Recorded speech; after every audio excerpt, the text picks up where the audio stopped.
Kagulat World, buong France ginulat ng biglang paglitaw ni Alexandra Ayala sa main draw ng Strasbourg Open. At ngayon, mas lalo pang umiinit ang usapan dahil posibleng makabanggaan niya ang isa sa pinakadelikadong veterana sa buong WTA Tour, ang 36-time doubles champion na sinang Czech Republic. Matapos mapabilang-bilang ng late replacement sa WTA 500 Strasbourg Open, biglang nagbago ang trajectory ng kampanya ni Alex bago ang French Open. Hindi na ito simpleng preparasyon lang. Isa na itong malaking oportunidad para patunayan na kaya niyang sumabog laban sa mga elite names ng world tennis. At ang mas nakakagulat, kamakailan lang ay nakalaban na ni Alex Siniakova sa Italian Open Doubles, kung saan nakaharap nila ang powerhouse tandem ni Taylor Townsend at Siniakova. Kahit natalo, malaking experience yun para sa Pinay sensation dahil nakita niya mismo kung gaano kalalim ang galawan at composure ng Czech veteran. Ngayon, posibleng maging personal na ang laban. Kapag nakausad si Alex sa second round, haharapin niya ang mananalo sa pagitan nina at Siniakova. Dalawang veteranang Czech na parehong kilala sa clay court consistency.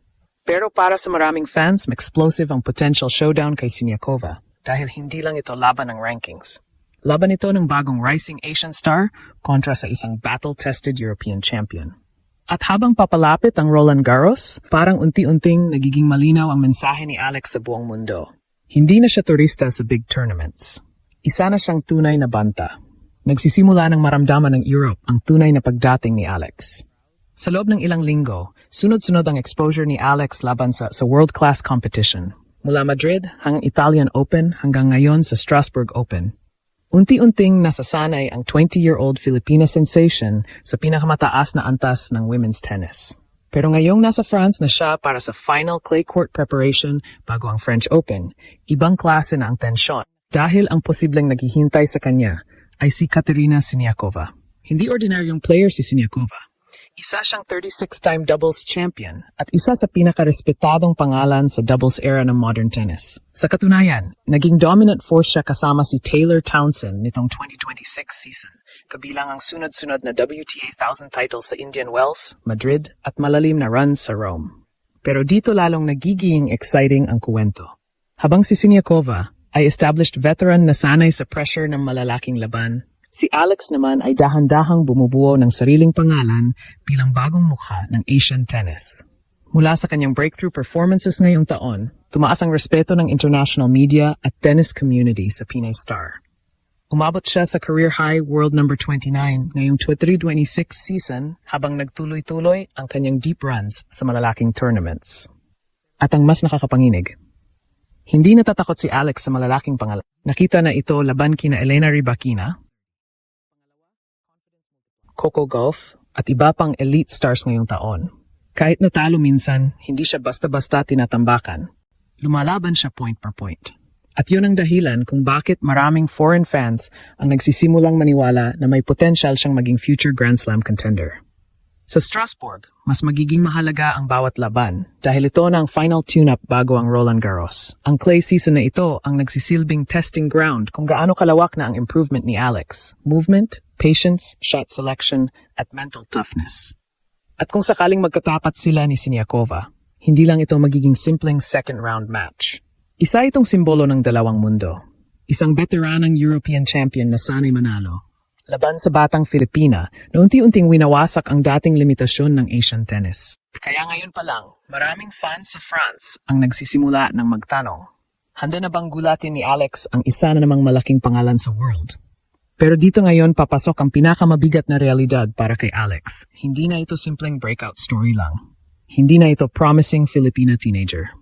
Ang kaharap niya na yon ay isa sa pinakakompletong veterana sa buong WTA Tour, si Katerina Siniakova ng Czech Republic. At kapag sinabi nating 36-time champion, hindi ito exaggeration.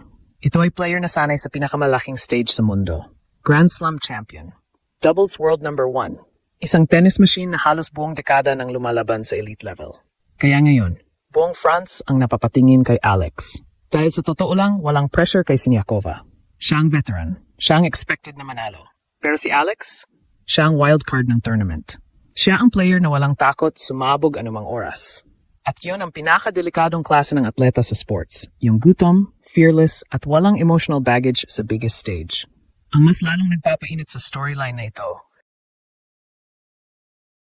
clay court ang laban. Ito ang surface na historically nangangailangan ng pinakamataas na mental toughness. Mahabang rallies, mabibigat na footwork, endless patience. Dito nasusukat kung sino talaga ang marunong mag-isip habang pagod.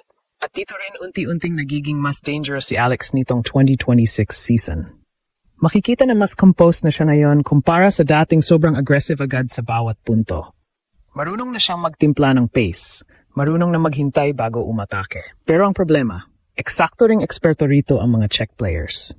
Si Marie Buskova at Siniakova ay kilala sa pagiging matitigas depensahan. Hindi sila basta bumibigay sa baseline exchanges. Mahilig silang mag-extend ng rallies hanggang magkamali ang kalaban. Kaya kung sakaling magharap sina Alex at Siniakova sa second round, hindi sapat ang highlight shots lang. Kailangang maging surgical si Alex. Kailangang kontrolado ang emosyon. Kailangang hindi siya ma-frustrate kapag bumabalik lahat ng bola. At dito ngayon pumapasok ang malaking tanong. Handa na ba talaga si Alex sa tunay na gera ng elite tennis? Dahil ibang level na ito kumpara sa pagiging fan favorite. Ibang level na ito kumpara sa social media hype. Ang Strasbourg Open ay WTA 500 event. Isa ito sa pinakamalalaking preparasyon bago ang French Open. Ibig sabihin, halos lahat ng nandito ay naka-war mode na bago ang Roland Garros. Pero habang tumitindi ang pressure, lalo namang gumaganda ang narrative ni Alex.